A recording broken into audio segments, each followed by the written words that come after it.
ঘরে যখন কোনো মাছ মাংস না থাকে তখন আমরা ডিমকে বিকল্প হিসেবে ব্যবহার করি।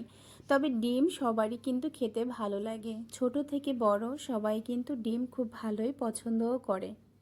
আমাদের বাসায়ও মোটামুটি কম বেশি সবাই ডিম কিন্তু খেতে পছন্দ করে। তবে আজকে আমি কিন্তু সেই ডিমই রান্না করছি। নমস্কার বন্ধুরা, রত্নাস বিডি ফুড কুকিং চ্যানেলের পক্ষ থেকে সবাইকে আন্তরিক শুভেচ্ছা ও স্বাগত। আশা করি সবাই ভালো আছো, সুস্থ আছো, আমরাও ভালো আছি।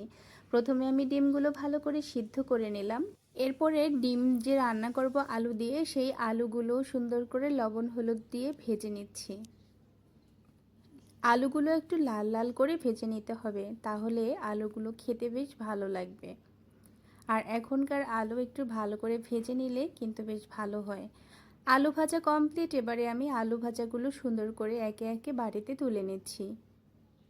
ডিম খেতে যেমন সবাই ভালোবাসে, তবে ডিম যদি ভালো করে রান্না করা হয় তাহলে সবার পছন্দও হয় বটে। তবে আমি আজকে ডিমের রান্নাটা একটু অন্যভাবে করছি। সবসময় সচরাচর যেমন করি, তবে আজকে ঠিক তেমনটা নয়, একটু অন্যভাবে করছি। এবারে আমি ওই কড়াইতে আবার ডিমগুলো ভেজে নিচ্ছি। হলুদ আর একটু সামান্য লবণ দিয়ে ডিমগুলো হলুদ করে লাল লাল করে ভেজে নিয়েছি। ডিম ভাজা কিন্তু আমার কমপ্লিট। এবারে ডিমগুলো আমি তুলে নিচ্ছি।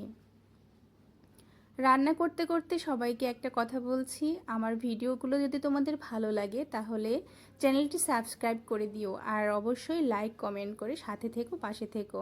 ডিম ভাজা কমপ্লিট। এরপরে আমি কিন্তু এদিকে ফোড়ন করে নিচ্ছি। এখানে ফোড়ন করে নিলাম তেজপাতা, গরম মশলা আর জিরা দিয়ে। এরপরে আমি এখানে বেটে রেখেছিলাম শুকনো লঙ্কা, পেঁয়াজ, রসুন, আদা আর হচ্ছে জিরা। এগুলো একবারে পেস্ট করে কড়াইয়ের মধ্যে দিয়ে দিলাম। এরপরে মশলাটা ভালো করে আস্তে আস্তে জাল দিয়ে কষিয়ে নিচ্ছি। মশলা হুড়াহুড়ি করে জাল দিয়ে কষিয়ে নিলে কিন্তু মশলা কষানো ভালো হয় না, তাই আস্তে আস্তে করে মশলা কষাতে হবে। আর মশলার মধ্যে এবারে আমি দিয়ে দিচ্ছি কিছুটা পরিমাণে টক দই। টক দইটা দিলে বেশ ভালো হয় খেতে, আর টক দইয়ের অনেক গুণাগুণও রয়েছে বটে। কিছুক্ষণ ঢেকে মশলাটা কিন্তু আমি কষিয়ে নিয়েছি। মশলা কষানো প্রায় কমপ্লিট। দেখো মশলা থেকে তেল ছেড়ে আসছে। এরপরে আমি এর মধ্যে দিয়ে দিলাম কিছুটা পরিমাণে চিনি। চিনিটা দিলাম এজন্যই যাতে তরকারির কালার এবং স্বাদের ব্যালেন্সটা ঠিকঠাক থাকে। এরপরে ভেজে রাখা ডিমগুলো সুন্দর করে দিয়ে ভালো করে আবারও কিছু সময় আমি নাড়াচাড়া করে কষিয়ে নিচ্ছি। দেখো ডিম কিন্তু কষানো কমপ্লিট হয়ে গিয়েছে। এখন আমি এদিকে একটা মগের 1 মগ গরুর দুধ দিয়ে দিলাম।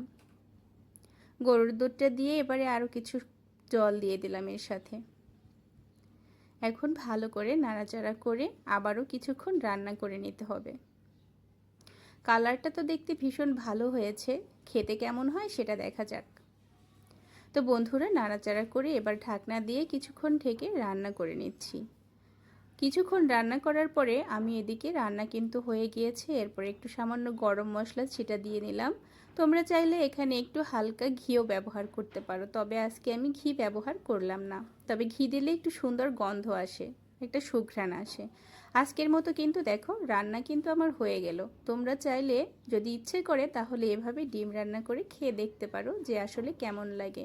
রান্নাটা কিন্তু ভীষণ সুন্দর হয়েছিল, খেতে দারুণ হয়েছিল। আমার হাজব্যান্ড খুব একটা ডিম খায় না, তারপরও আজকে একদম থালা চেটেপুটেই কিন্তু ডিমের তরকারি দিয়ে ভাত খেয়ে নিয়েছিল। ভীষণ ভালো লেগেছে এই ডিমের তরকারিটা। আজকের মতো বিদায় নিচ্ছি। সবাইকে অনেক অনেক ভালোবাসা রইল, শুভেচ্ছা রইল।